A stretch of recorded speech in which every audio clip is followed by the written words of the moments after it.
What is up, everyone? It's Quinn here, and in today's video I'm going to be going through the best waiver wire targets that you guys should be keeping your eyes on heading into week 3 of the NFL season. I'm going to be talking about the top targets at every position, so running backs, wide receivers, quarterbacks, tight ends, and then also some streaming defense options heading into week 3. If you guys enjoyed the video, hit that like button, subscribe to the channel. These are going to be players who are available in 50% or more leagues using the ESPN waiver wire. So some of these players, may be rostered in more competitive formats, but there will also be some deeper options that I talk about at each position. And let's just jump right into it. We're going to start off with the running back position, and I feel like we got to start it off here with Zach Moss, rostered in just under 30% of leagues. And I was kind of talking about how I expected Zach Moss to operate as the starter, but I didn't think he would step in after missing week 1 and just be like the locked-in number 1 guy. I thought there would be some sort of split going on. Not only was there not a split, this is honestly the craziest usage I've seen since I've been making fantasy content, which I think has been 3 seasons. Now, running backs obviously used to be force-fed much more than they do, over the past few seasons. But Zach Moss played on 56 out of 57 snaps. The dude left the field once the entire game, and another running back didn't even step on the field. When he took that play off, I think they went 4 wide receivers, 1 tight end. So he was the only running back who played on offense. He ran a route on 33 out of 35 dropbacks, had 18 carries for 4 targets. I mean, that type of usage is literally absurd. It's pretty much unheard of in today's NFL. He needs to be rostered because regardless of how good the Colts offense looks, even if Anthony Richardson misses the next game with a concussion, that type of usage, just has to be started. If he can hold on to that, he's definitely a very interesting option for fantasy moving forward.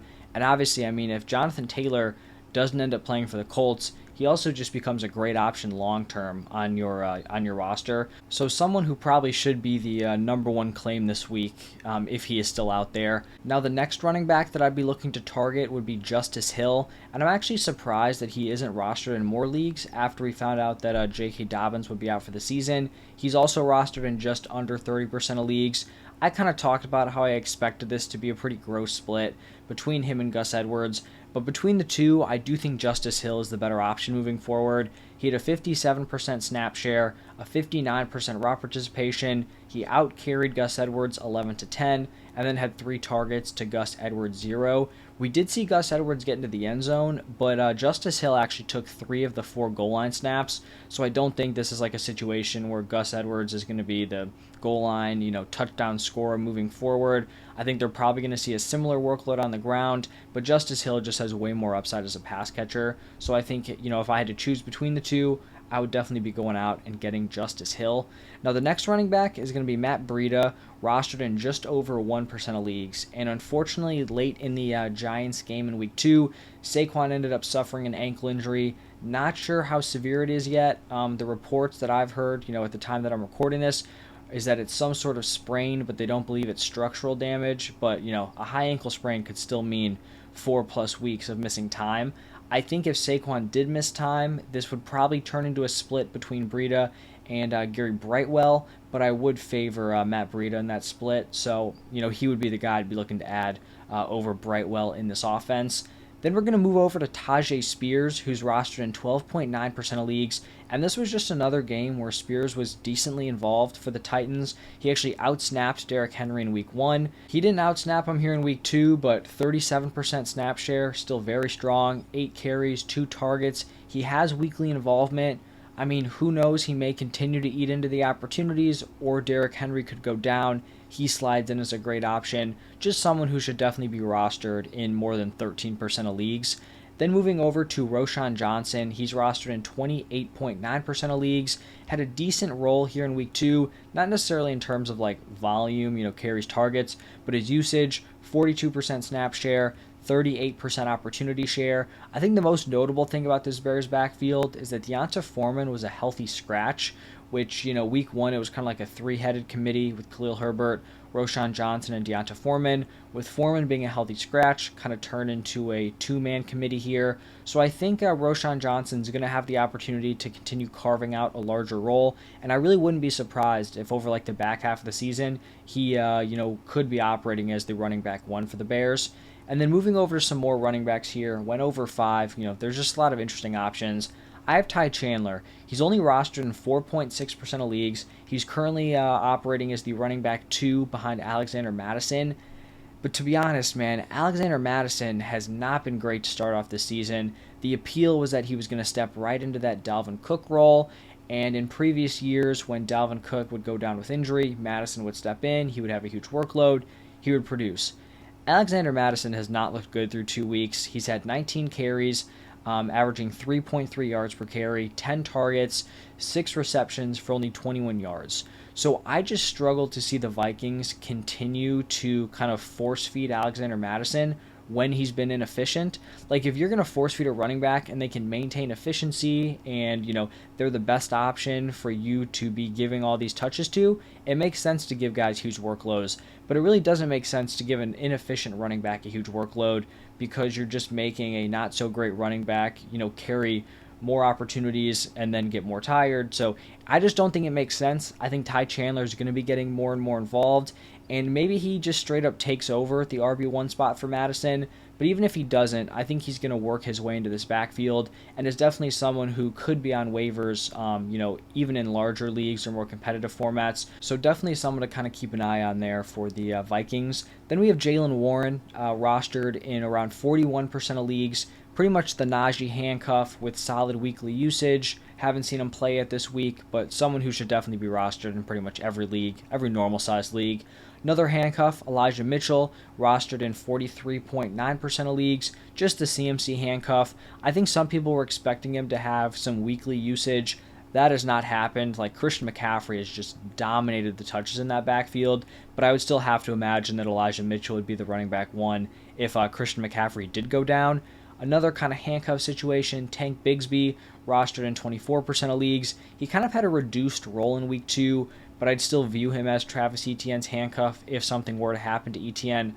Obviously on a solid offense, very valuable position. And then the final running back here is going to be Jerome Ford, rostered in under 10% of leagues. He's just going to be the Nick Chubb handcuff. So another guy with some upside if an injury occurs. Now shifting over to the wide receiver position, I feel like I got to start it out with Tutu Atwell here, rostered in 30% of leagues. When we saw both Puka Nacua and Tutu Atwell put together solid week 1 performances, I'll admit, I was much more confident that the Puka one was legit compared to Tutu Atwell. Just because it was his first game for Puka, you're like, wow, if you can do that in your first NFL game, you probably, have some juice moving forward. Tutu Atwell hasn't necessarily been involved, prior to week 1 this season, so I was skeptical, but he comes back here in week 2, targeted 9 times, catches 7 of them for 77 yards. That was after going 6 for 119 in week 1. So I think with Cooper Kupp out, he's someone who, could be playable as like a wide receiver 3 flex option. Something just feels weird about actually going into your lineup and starting Tutu Atwell. But through 2 games, he's been very involved and has put up really solid production. So definitely someone who should be rostered in more leagues. Now the next guy here is going to be Tank Dell. Pretty excited to be talking about one of these rookies, rostered in under 5% of leagues. And we saw Noah Brown go on IR, which really just opened up a starting wide receiver spot. Tank Dell stepped right in, had an 82% route participation, targeted 10 times, caught 7 of them for 72 yards and a touchdown. Pretty much the moral of the story here is that when these rookie wide receivers show us some flashes, they start to break out, you want to buy into them, you want to snag them off of waivers because they can continue to kind of expand their role and end up being really solid options for you, especially in the back half of the season. So Tank Dell flashed here in week 2. We'll see if he's able to build on that moving forward. The next wide receiver is going to be Tyler Boyd. He dropped below 50% ownership on ESPN. He's currently at 47%. I think he's someone who is a potential flex play in great matchups, where they're probably going to put up a ton of points. And then he also has some upside if Chase or Higgins go down, where he can kind of step into that wide receiver 2 spot. Probably not available in more competitive leagues, but maybe he was dropped after a kind of slow week 1 start. The next wide receiver is going to be Josh Reynolds, rostered in under 5% of leagues. Not someone I was super high on heading into the season, but he's put together back-to-back strong performances in week 1 and week 2. Week 1, targeted 7 times, caught 4 of them for 80 yards. Week 2, targeted 6 times, caught 5 of them for 66 yards and 2 touchdowns.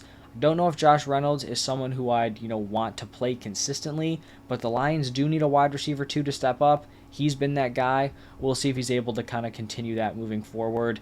Then we have Rashid Shaheed, who's rostered in 24.1% of leagues. He's playing tonight, so we didn't get to see his week 2 performance, but he had a great week 1. He is playing clear wide receiver 3 snaps, but I do think he has the opportunity to kind of build on that role, or also just take advantage of an injury, whether it's Chris Olave or Michael Thomas. He could step up into solid, starter wide receiver snaps. Now, the last chunk of these wide receivers are going to be pretty focused in on some younger options, mainly rookies. The first one is going to be Jonathan Mingo, rostered in 15% of leagues.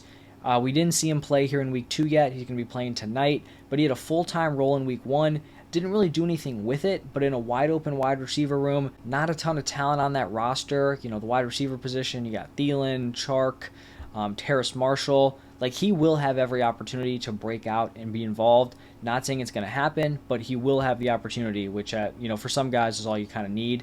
The next guy is going to be Jaden Reed, rostered in 13.4% of leagues, targeted 8 times in week 2, caught 4 of them for 37 yards and 2 touchdowns. He only had a 64% snap share, but that could improve. The Packers are kind of doing this thing where they're not playing their non-Christian Watson wide receivers really a ton of snaps. I don't know if any of their wide receivers have broken 70% route participation through 2 weeks.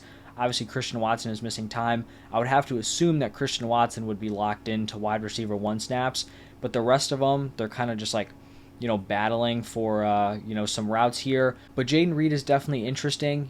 Putting together that type of performance in your second career game, that's encouraging. Definitely someone we should be looking out for moving forward. And I do think at some point the Packers are kind of going to make a stand on these wide receivers. If it's Watson as the number 1, it'll probably be Reed or Dobbs as the number 2. And both of those guys are kind of live to take over that wide receiver 2 spot. Next up, we've got another rookie, and that's going to be Marvin Mims. Marvin Mims was someone I was pretty high on heading into the draft. Liked him as kind of like a late-round sleeper. Only rostered in 7.5% of leagues. The stat line looked nice. The fantasy production looked nice. Caught 2 passes for 113 yards and a touchdown. The problem is he only ran 6 routes, so he was barely out on the field. I guess he made the most of them. At this point, he's definitely not someone who's playable week to week, but we just saw him flash, a pretty solid performance. So we'll see if he'll be able to build on that moving forward. Another guy kind of in a similar boat here is going to be Jalen Hyatt, rostered in under 5% of leagues. 2 receptions, 89 yards, 2 big plays, but he only ran 12 routes for the Giants. So I do think Hyatt has some room to kind of improve on this role because the Giants' wide receiver room is pretty weak. I think they probably do want him to kind of expand his role here. It's definitely possible, so another player to kind of keep an eye on here. May want to pick him up before he really starts to kind of break into that wide receiver room. And then the final pickup here, just going to have him here pretty much every week until he is unsuspended. Jameson Williams, rostered in 16.9% of leagues. I talked about Josh Reynolds and how that wide receiver 2 role is kind of important, and it's been productive. I think Jameson Williams has a decent case to kind of slide in there to that wide receiver 2 spot once he is back in with the team. Obviously, he didn't really do anything in year 1. The reports in the offseason hadn't been great, but very talented. He was their first-round pick, so someone who definitely should be rostered in more leagues. Now, shifting over to the quarterback position, only going to talk about 2 players here. Going to start off with Matthew Stafford, rostered in 29.7% of leagues. And straight up, Matthew Stafford has looked really strong through 2 weeks. I think last year we looked back at the Rams. They were rough. Stafford had the injury concerns. It was yikes, is this kind of the end of Matthew Stafford here? Is he starting to fall off? And I really thought that with no Cooper Kupp, this offense could really look rough here early on in the season. But week 1, we saw him go out, drop 30 on the Seahawks. Then in week 2, they put up 23 points against the very, very tough 49ers defense. So this offense looks legit. I'd say he had 1 really bad interception here against the 49ers. But other than that, he looked really solid. Threw 2 picks, but one of them, I'm pretty sure Kyren Williams just popped it into the air. It was a really rough drop. So he played well against one of the best, if not the best defense in the NFL. His fantasy numbers don't look crazy because he only has 1 passing touchdown through 2 games, but he has back-to-back 300-yard passing performances. If Stafford gets cut back here, in week 5 or week 6, sometime in there, I do think he's someone who could become a legit weekly starter. He's played well with, pretty much unknown weapons. So once he does get his stud wide receiver 1 back, very interesting moving forward. And then the second quarterback is going to be Jordan Love, rostered in 39.6% of leagues. with no Christian Watson in week 1 or week 2, and then no Aaron Jones here in week 2, Love has still managed to throw 3 touchdowns in back-to-back weeks. I wasn't a huge believer in Jordan Love coming into the season, but I definitely think he's someone worth keeping an eye on. I don't know if he's going to be able to keep up like that crazy touchdown efficiency, but getting Watson back, getting Aaron Jones back, this offense definitely does become a little interesting here for Jordan Love. Now, shifting over to the tight end position, I still think there are some really strong tight end pickups that could be on waivers. We're going to start it off with Sam Laporta. Just made the cut here, rostered in 49.2% of leagues. Great week 2, 84% snap share, 6 targets, 5 receptions, 63 receiving yards. He's very involved, his usage is great, and not only is he out there running routes, but he's also converting it into production. And this was his second NFL game. I think Laporta will be a great option moving forward. Then we've got Hunter Henry, rostered in 33.9% of leagues. He upped his route participation in week 2, 91%, targeted 7 times, caught 6 of them for 52 yards and a touchdown. He put up 16.6 PPR points in week 1 and then 17.2 here in week 2. He's kind of become like a nice safety blanket for Mac Jones, one of his favorite targets. So I think Hunter Henry has kind of become a pretty solid start for fantasy moving forward. Another guy who's kind of entering that range is going to be Zach Ertz. His route participation did fall in week 2 down to 71%. I want to say he was in the 90s in week 1, but he was still targeted 8 times, caught 6 of them for 56 yards. He's been targeted 18 times through 2 weeks, so definitely someone who should be considered as like a weekly fringe tight end 1 play. The next tight end is going to be Luke Musgrave, rostered in 16.8% of leagues. Didn't have a crazy stat line, 2 receptions for 25 yards, but he ran the most routes for the Packers for the second straight week, had an 86% route participation.